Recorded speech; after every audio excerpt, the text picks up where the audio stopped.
नमस्कार, मैं बानी। आप सभी का जनता की आवाज में स्वागत है। आज आप सभी के लिए ये जानना जरूरी है कि हमारे देश में लोकतंत्र को खतरे में बताने वाले नेताओं से ही लोकतंत्र को सबसे ज्यादा खतरा है। असदुद्दीन ओवैसी की पार्टी ने ये ऐलान किया है कि वो दिल्ली दंगों के मुख्य आरोपी ताहिर हुसैन और शाहरुख पठान को विधानसभा चुनाव में अपनी पार्टी का उम्मीदवार बनाएंगे। इनमें ताहिर हुसैन दिल्ली की मुस्तफाबाद सीट से चुनाव लड़ेगा, जहां 40% मुस्लिम वोटर्स हैं और 55% हिंदू वोटर्स हैं। शाहरुख पठान दिल्ली की सीलमपुर सीट पर चुनाव लड़ सकते हैं, जहां 57% मुस्लिम वोटर्स हैं और 40% हिंदू वोटर्स हैं। और असदुद्दीन ओवैसी ने आम आदमी पार्टी के पूर्व पार्षद ताहिर हुसैन के लिए मुस्तफाबाद विधानसभा क्षेत्र में एक जनसभा भी की है और उनका कहना है कि वो ताहिर हुसैन जैसा और भी कई कैंडिडेट्स को अपनी पार्टी से दिल्ली के विधानसभा चुनाव में टिकट देंगे, उन्हें विधानसभा चुनाव लड़वाएंगे। अगर किसी एक समाज की सियासी लीडरशिप अगर कोई बर्दाश्त नहीं करता तो वो मुसलमानों की सियासी लीडरशिप को कोई बर्दाश्त नहीं कर सकता। ताहिर हुसैन के नाम का ऐलान किया तो सबके पेट में दर्द शुरू हो गया। ताहिर हुसैन का नाम का ऐलान किया तो सबके सर में दर्द शुरू हो गया। अरे जिसके पेट में दर्द हो रहा है, जिसके सर में दर्द हो रहा है, क्या तुम भूल गए कि तुम ताहिर हुसैन की घर की छत पर बैठकर कितने मर्तबा ताहिर हुसैन ने तुमको खाना खिलाया था? क्या तुम भूल गए कि ताहिर हुसैन की छत पर बैठकर तुमने क्या क्या गुफ्तगू की थी? आज कोई नहीं पलट कर पूछता उस घर की तरफ।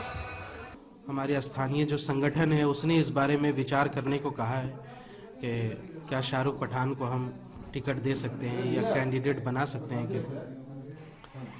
तो उसके बाद ये चर्चा होने लगी है, लेकिन अभी तक हमने अपने आंतरिक डिस्कशन में उस बात को नहीं लाया है। आला कमान इस पर विचार करेगा।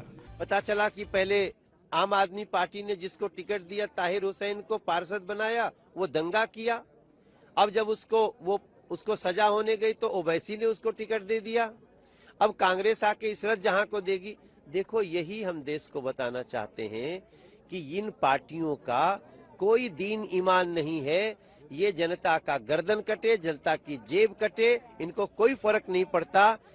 ताहिर हुसैन दिल्ली दंगे का वही मास्टरमाइंड है जिसकी छत से पुलिस को पेट्रोल बम, तेजाब, पत्थर और गुलेल मिले थे। उन पर यह भी आरोप है कि ताहिर हुसैन ने इंटेलिजेंस ब्यूरो के एक सुरक्षा सेवक अंकित शर्मा की हत्या करवाई थी और पुलिस को अंकित शर्मा का शव पास के ही एक नाले से बरामद हुआ था और अंकित शर्मा के शव पर चाकू से हमले के कम से कम 12 निशान पाए गए थे। उस समय जो पत्थर बरसाए जा रहे थे, उस समय जो गोले बरसाए जा रहे थे, उस समय जो शीशे फेंके जा रहे थे, उन सब की तैयारी ताहिर हुसैन के घर के छत पे की जा रही थी। वो सारे हमले यहाँ से हो रहे थे और उनके घर से ही सारा सामान बरामद किया गया था और पुलिस ने बाद में ताहिर हुसैन को गिरफ्तार भी किया था। और असदुद्दीन ओवैसी दिल्ली दंगों के पोस्टर बॉय शाहरुख पठान को भी सीलमपुर सीट से टिकट देना चाहते हैं। दिल्ली में उनकी पार्टी के प्रदेश अध्यक्ष ने शाहरुख पठान के परिवार से मुलाकात की और कहा कि अगर चुनाव लड़ने के लिए वो तैयार हो जाते हैं तो फिर पार्टी के तरफ से उनको टिकट दिया जाएगा। अब शाहरुख पठान कौन है? ये वही दंगाई है जिसने दिल्ली पुलिस के कांस्टेबल पर फायरिंग की थी। इस हमले में दिल्ली हाई कोर्ट ने 22 अक्टूबर को उनकी जमानत याचिका भी खारिज कर दी थी। लेकिन अब ओवैसी इन दंगाइयों को दिल्ली की मुस्लिम बाहुल सीट से चुनाव जितवाकर दिल्ली की विधानसभा में बुलाना चाहते हैं और वो ये भी चाहते हैं कि वो विधायक बन जाए। खबर तो ये भी है कि कांग्रेस भी दिल्ली दंगे में भागीदारी रखने वाली इरशाद जहां को दिल्ली की ओखला सीट से टिकट देना चाहती है और राहुल गांधी ने खुद इस मामले में अपनी सहमति जाहिर भी की है। ओखला वही विधानसभा सीट है जहां 53% मुस्लिम वोटर्स है और 45% हिंदू वोटर्स है। दिल्ली का शाहीन बाग इलाका भी इसी विधानसभा क्षेत्र में आता है। इशरत जहां पर दिल्ली दंगों के हिंसा के बीच पुलिस पर भीड़ को भड़का के हमला करवाने का आरोप है, लेकिन इशरत जहां को इस मामले में जमानत मिल चुकी है। दिल्ली दंगों में कुल मिलाकर 53 लोग मारे गए थे, जिसमें 13 हिंदू और 40 मुस्लिम थे। इन दंगों में 22 साल के एक लड़का शहीद हो गया था और एक मामूली ऑटो ड्राइवर था वो। इन्हीं दंगों में 24 साल के अशफाक हुसैन की भी हत्या कर दी गई थी, जो एक बहुत साधारण परिवार से था और उन पर 5 गोलियां लगी थी।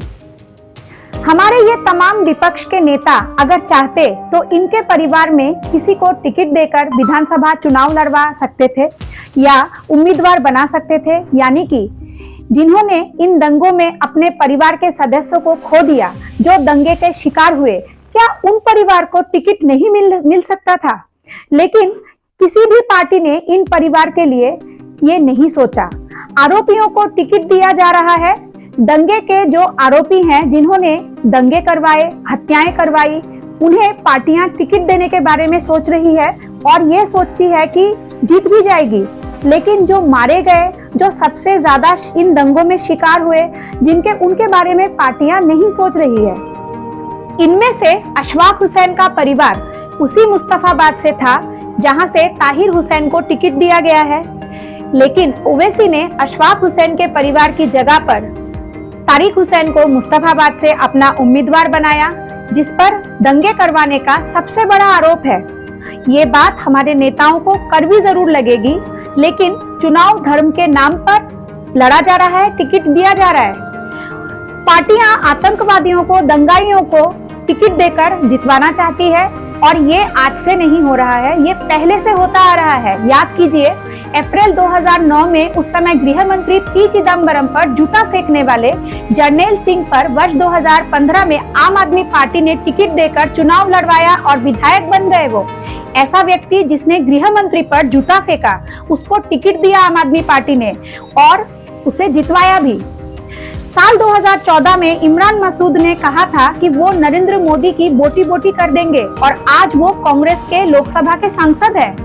और इस देश में क्षेत्रीय पार्टियों के समर्थन से आतंकवादी अफजल गुरु का भाई जम्मू कश्मीर में लोकसभा चुनाव लड़ चुका है। टेरर फंडिंग में गिरफ्तार हुए रशीद इंजीनियर और खालिस्तानी समर्थक अमृतपाल सिंह भी आज लोकसभा के सांसद है।